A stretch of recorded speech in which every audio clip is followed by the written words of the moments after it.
ہمارے وزیر اعظم صاحب دنیا بھر میں ہم جانتے ہیں مصر میں ہیں وہ، اور وہاں پر بھی آج یہ کہہ رہے ہیں کہ ہم نہیں چاہتے کہ اب ہمارے نوجوان جاب سیکرز ہوں، وہ جاب کریٹرز ہوں۔ ہم جانتے ہیں کہ 10 لاکھ کے قریب لوگ جو ہیں پاکستان لیگلی چھوڑ کے جاتے ہیں ہر سال، اور اسی کے قریب کوئی 5-6 لاکھ کا نمبر اللیگل کا بھی ہے جو چھوڑ کے جاتے ہیں۔ 28,000 پاکستانیوں نے تو اس سال صرف اسائلم سیک کیا ہے یورپ میں، آج ہی کی یورپین یونین کی رپورٹ ہے سر۔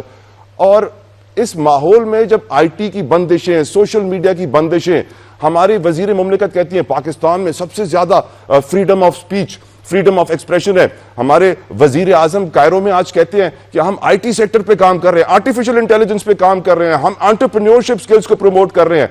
سر کیا ہمارا نوجوان یہ سب سن کے ہنس رہا ہوگا کائرہ صاحب، یا رو رہا ہوگا؟ دیکھیے، پاکستان ایک بہت بڑی آبادی والا ملک ہے، بڑی تیزی سے بڑھتی ہوئی آبادی اور تھوڑے وسائل والا۔ ایک ہے خواب دیکھنے، سراب دیکھنے، تو کوئی حد نہیں ہے۔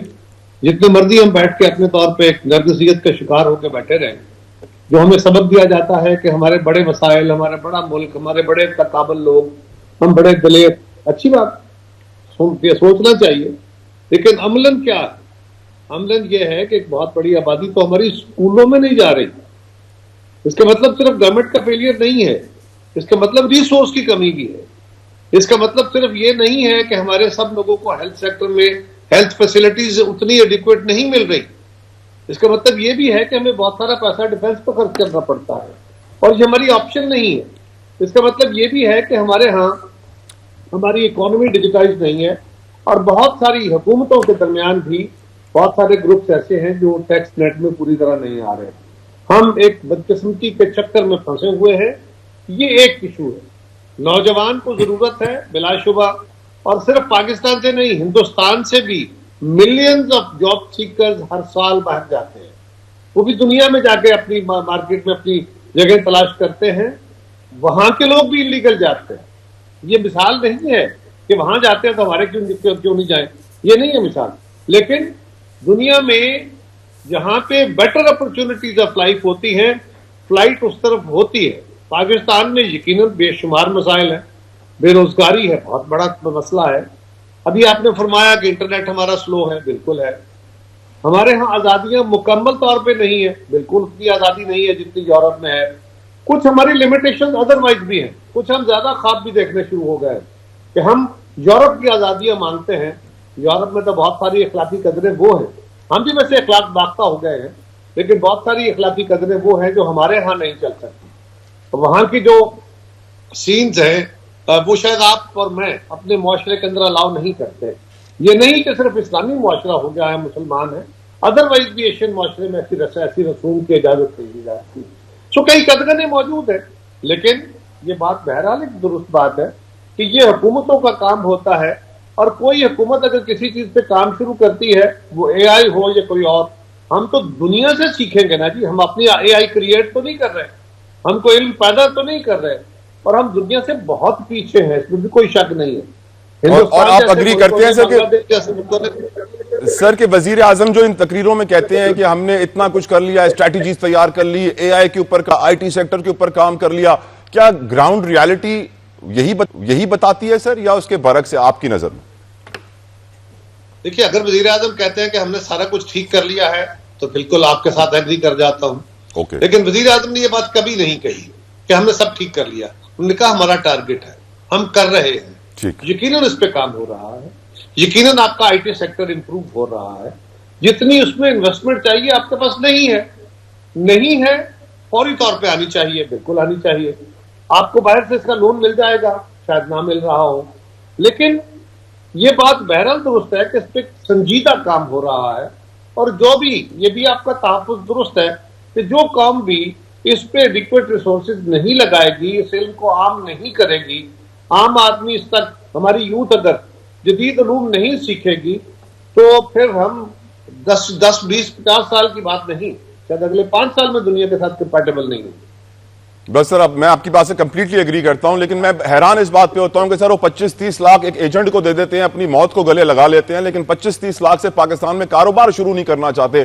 They don't see a future in that۔ سر 25-30 لاکھ سے کاروبار ہوتا نہیں ہے۔ سر پان کا کھوکا تو لگ جائے گا سر۔ نہیں پان کا کھوکھا کتنے لوگ لگائیں گے, کتنے لوگ پان اور سگریٹ پینے والے ہیں, یہ نہ کہیے. کتنے لوگ ریڑے چلائیں گے, کتنے لوگ رکشے چلائیں گے, رکشوں میں سواریاں بھی چاہیے ہوتی ہیں, ان کے ریسورس بھی چاہیے. تو یہ نہیں ہے. جو اپرچونٹی والے ممالک ہیں, جو بیٹر لائف جہاں پہ ہے, وہاں پہ دنیا ٹریول کرتی ہے, یورپ کے اندر بھی ٹریول کرتی ہے. یعنی آپ ایسٹرن یورپ سے یورپ کی طرف بے شمار لوگ. یورپین یونین کی ایجنسی کہہ رہی ہے کہ یہ رپورٹ جو انہوں نے جاری کی ہے سر آج, وہ کہہ رہی ہے کہ پاکستان میں جمہوریت کمزور ہے, اس لیے لوگ بھاگ رہے ہیں وہاں سے. پاکستان میں نظام عدل نہیں ہے, وہاں انصاف نہیں ہوتا, اس لیے لوگ بھاگ رہے ہیں. سب جھوٹ کہہ رہے ہیں. ہمارا میرے بھائی کوئی چمتکار تو نہیں ہے نا. ہمارے ملک کے اندر گروئنگ ڈیموکریسی ہے بالکل. اگر آپ کہیں کہ ناروے اور ڈنمارک والی یا انگلینڈ والی ڈیموکریسی ہے تو بالکل نہیں, بالکل نہیں. نہ آپ ویسے ووٹر ہیں, نہ آپ کی اسمبلیاں ویسی اسمبلیاں ہیں, نہ سیاسی جماعتیں ویسی جماعتیں ہیں, نہ آپ کا سماج ویسا سماج ہے. تو آپ ان کے معیار ان کے لیے رکھیں, اپنے معیار کے مطابق دیکھیں. ٹھیک سر. ہاں ہمارے ہاں ڈیموکریسی گرو کر رہی ہے.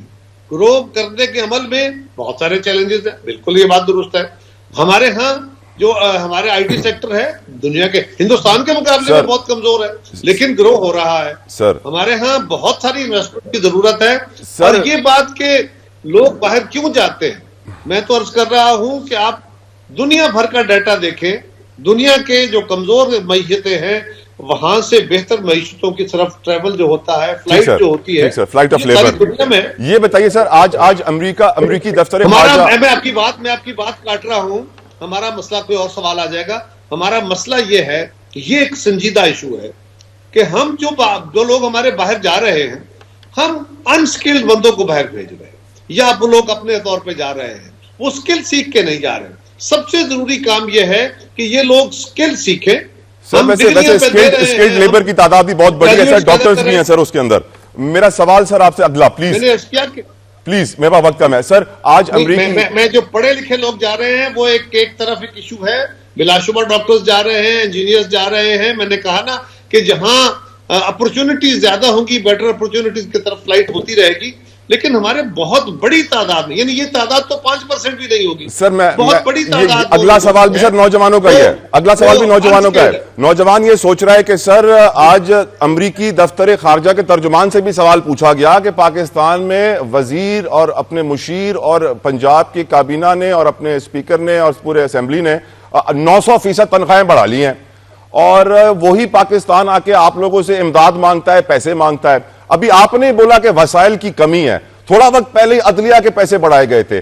عام نوجوان یہ سوچتا ہے, ایک عام کام کرنے والا, نوکری پہ کام کرنے والا, اجرت پہ کام کرنے والا, یہ ڈیمانڈ کرتا ہے اور یہ سوچتا ہے سر کہ کیا وہ دن آئے گا جب میری زندگی میں بھی 900% تنخواہ میں اضافہ ہوگا, یا پھر یہ صرف سرکاری افسران اور سیاستدانوں کے لیے ہے. بڑے غریب ہوتے ہیں نا وہ سر, کیا کہیں گے آپ؟ کہ پہلی بات کہ اگر کوئی سیاستدان, کچھ پرنسپلز ہیں ان کے اوپر بھی بات کرنے کی ضرورت ہے. اگر آپ سیاستدان سے توقع کرتے ہیں کہ وہ فل ٹائم کام کرے گا, اور وہ کرتا ہے, وہ آپ سے زیادہ محنت کرتا ہے, اس لیے کہ وہ اپنی کنسٹیٹوئنسی میں بھی ہوتا ہے, وہ لوگوں کی غمی خوشی شادیاں غمیوں میں جاتا ہے, وہ ان کی زندگی کی تکلیفیں کام کرنے کے لیے اچھے ہیں یا برے ہیں یہ اپنی جگہ, وہ اجلاسوں میں بھی جاتا ہے, اجلاس اچھے ہوتے ہیں یا کم اچھے ہوتے ہیں یہ بھی اپنی جگہ, لیکن وہ ان کا ٹائم تو کنزیوم ہو رہا ہے. اگر آپ ایک بندے سے یہ توقع کرتے ہیں کہ وہ فل ٹائم پالیٹکس کرے, اور وہ نیک نیتی سے کرے, کرنی چاہیے اسے, نیک نیتی سے کرے, تو کیا اس کو اتنے ریسورسز جس میں ایک معقول طریقے کا بندہ گزارا کر سکے.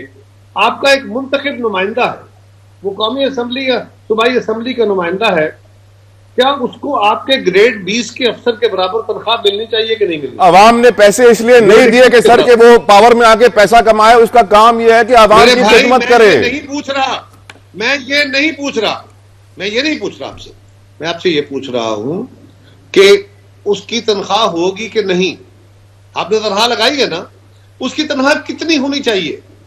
ایک ٹھیلے والے کے برابر ہونی چاہیے, ایک دیہڑی دار مزدور کے برابر ہونی چاہیے, یا ایک گریڈ 20 21 22 کے افسر کے برابر ہونی چاہیے؟ کتنی ہونی چاہیے؟ یہ بات کہ جی سیاستدان کو پیسے لینے نہیں چاہیے, پھر آپ یہ فیصلہ کر دیجئے کہ اس ملک کے اندر صرف وسائل والے لوگ, طاقت والے لوگ, پیسے والے لوگ جو ہیں وہ سیاست کریں گے, عام آدمی سیاست نہیں کرے.